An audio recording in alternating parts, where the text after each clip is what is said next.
August 2014. I stood on the edge of that cliff. No shit. This is not your typical story, but stood on the edge of that cliff thinking, I've had enough of this shit. Like, what is the point in any of this? Am I just a hindrance? I'm just getting in people's way. I'm fucking horrible to be around. Like, I can't deal with this pain. I can't deal with this stress. I can't deal with these expectations. I can't deal with this overwhelm. And I should just go away. That was the thing I used to say to my wife all the time. And that clip up there, my wife stood in front of me begging me not to jump off and to think about my kids. That was a huge turning point for me. See, I'd gone the previous 2 years are almost a blur to me because they were so tough. I choose them to be tough. I built this big business. I had all this success. Yet inside I was dying and I was fucking empty. Like empty. I felt this nothingness. Something inside was missing despite having all of this kind of external excess, this external success even. Internally, there was fucking nothing. And whatever it was dying. Like literally the fire had been extinguished. And I'm not even sure how I got there. I'm not even sure how I got to this position of pure pain. Like I felt like I was in a pit of darkness and there was no light anymore. I felt like I was drowning in a sea of negative thoughts. And I didn't even know how to swim. And if we can use a swimming analogy, I felt like I was swimming with my clothes still on. Like, just locked in a struggle. Despite, on the outside, looking like I had it all together. The truth of the matter is, my friend, I was a fucking liar. And that might sound a strange thing to admit, but I'd have you consider that you're a liar too. But I get it. I get it. After all, what kind of man expresses his feelings? What kind of man admits that he's struggling when he can mask it with booze, he can mask it with drugs, he can mask it with humor? And I still get caught in this sometimes too. We can mask it with porn, we can mask it with money, we can mask it with holidays and toys. And that's the easy bit. But at some point, like me, you may get to the place I call the pit, where it's almost a moment of fuck it. I cannot continue like this. I can't continue to live like this. And all of the voices in your head are telling you to fucking give up. And the help that you do get and the people that you do reach out to and the advice that you seem to seek online is full of think positively. Think fucking positively. Really? Think positively. Get around people. Exercise. I'm like, exercise? The last thing I want to do is fucking exercise because if I leave the house, I'll tear someone's fucking head off. That might just be me. But I suspect it's not. So maybe you're in a position where business is going well, but you hate it. You've built a life of lies. You've built a life that you can't stand anymore. You have a relationship with your wife that, let's face it, you're not really getting laid. You're starting to think about going elsewhere. You may be addicted to porn. It's cool, bro, I get it. Dude, here's what I do know. If you're thinking about going elsewhere, how do you think your fucking wife feels? You're coming home every night from work, pissing and moaning at her, unloading onto her, not even asking her how her fucking day went, expecting your dinner on the table, expecting to get laid. It's fucking insanity to me. But that's the life that I lived. And as far as kids go, maybe you're one of those dads that is super dad, I don't know. But if you're anything like I was, you get home and the kids do nothing but fucking annoy you, so you stay at the office a little bit longer. You piss around. Fuck around on Facebook. Can't wait for the weekend to come so you can have a drink with the boys and escape home.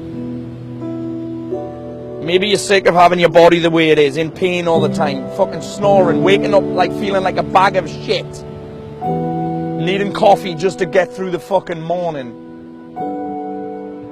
and just going through this grind. I'm kind of like, this is how I was.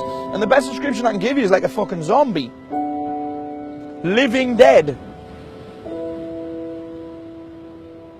And it took me standing on the edge of that cliff there, my wife in front of me, begging me not to do it, reminding me about the 2 kids that I had at home, to say, almost like this, please sir, can I have some help? The problem was, where the fuck do we go for help as modern men? Like, where we're going to go? To a fucking life coach? Who's going to tell us to think positively? Bless their hearts. But for a man like me and a man like you, a life coach telling me to think positively, build a vision board, and fucking manifest shit, it's almost laughable to a man like me and a man like you. What I needed was someone to slap me across the face. Someone to give me a reality check. Show me what I had. Show me what I could lose. Call me out on my own bullshit. Call me out on the stories that I told about how it was, about how I was different, about how my town was different, about how my business was different, about how my bipolar was different. And that man was Garrett J. White. And when I first saw him, I was like, who's this dickhead? He's triggering the shit out of me right now. What he was doing was holding the mirror, maybe like I am right now. Ironic. Called me out on my shit, and then I traveled all the way to Laguna Beach. You're going to see that trip pretty soon, actually. But I traveled all the way to Laguna Beach, and this sounds weird, but I traveled all the way there to get punched in the face repeatedly. Until I finally realized that the shit that I built. Nobody else did it. Shit didn't happen to me. I was responsible for everything that I created. But this is beautiful, right? Here's the beauty in this, right? If I can create this shit almost unconsciously, because I don't know I've created, if I can create this unconsciously, then surely I have the power to create whatever the fuck I want. Think about that. If I can unconsciously create this shit and build this shit that I hate, this pit, if I can unconsciously go there, then what would happen if I consciously committed to changing shit, to changing things, to changing the way that I operate? Consciously. Imagine what I could create and commit to that. So what I'm really saying is, dude, is how much does it have to hurt you? How much does it have to hurt for you to reach out for help? How many times you have to wake up with another fucking hangover to say enough? How many times you have to go in the shower and not be able to see your dick? How many times you not have to be able to get it up with your wife? And I shouldn't joke about this, but this is the reality. How many times you have to lose your temper with your kids? How many times you have to skip your little boy's football practice? Breaks me fucking heart that I used to do that. How many times did your wife have to sit at home eating dinner on her own again? How many times do you have to lose your temper, lose your shit, lose your cool amidst all the fucking chaos that's going on around you? And if it's not now, when is it? I could throw a whole lot of pain your way right now. Like, I could throw the scenarios that will pop up like it did for me if shit doesn't change right now. And guess what, dude? Here's the thing. I have nothing to sell you right now. Nothing. There is nothing to buy here. I am not leading up to a pitch. What I am leading up to is, if not now, when? So dude, if not now, when? See, one of the biggest challenges we have as modern men is this, it's kind of the polar opposite. We have over here, we have boredom. And you know what happens when you're bored, right? You do stupid shit. You look for ways to mess shit up. You search for suffering. You search for struggle. I do. I almost look for ways to sabotage all the shit that's going right because I think that I don't deserve it. So over here we have boredom. Over here is his friend, burnout. Now this is the point where we're working so hard, we're hustling so hard, we're pushing so hard, we're partying so hard. I think dickheads call it burning the candle at both ends and grinding. Over here is burnout. Over here is boredom. The sweet spot is right between here. This is where the biggest growth is. Boredom, stupid shit. Looking for the self-destruct button. Burnout, guaranteed self-destruct. So dude, you can choose your fucking poison. But what I do know is that over here is insanity. And over here, burnout, funnily enough, is... Look at that up there. Sorry, dude. Sorry, dude. Fucking hell. That looks dope as fuck, doesn't it? Shit. Sorry, dude.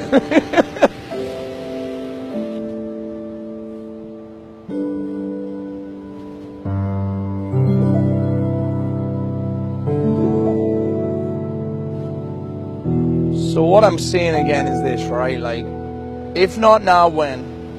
How much does it have to hurt? How much do you have to struggle? How many times do you have to say, fuck this shit? Because, dude, it's boring. I got bored of hearing my own voice. Imagine all the people around me fucking felt of me saying, oh, I've had enough of this. So I'm like a little pussy. Honestly, I'm almost horrified at the way I went on, but that's where I learned the deepest lessons when I was in that hole. Saying, I've had enough of this. But honestly, how many... Is it going to be when you burn your business to the ground again, like I did? Is it going to be when you burn another relationship? Is it going to be when you burn another bridge?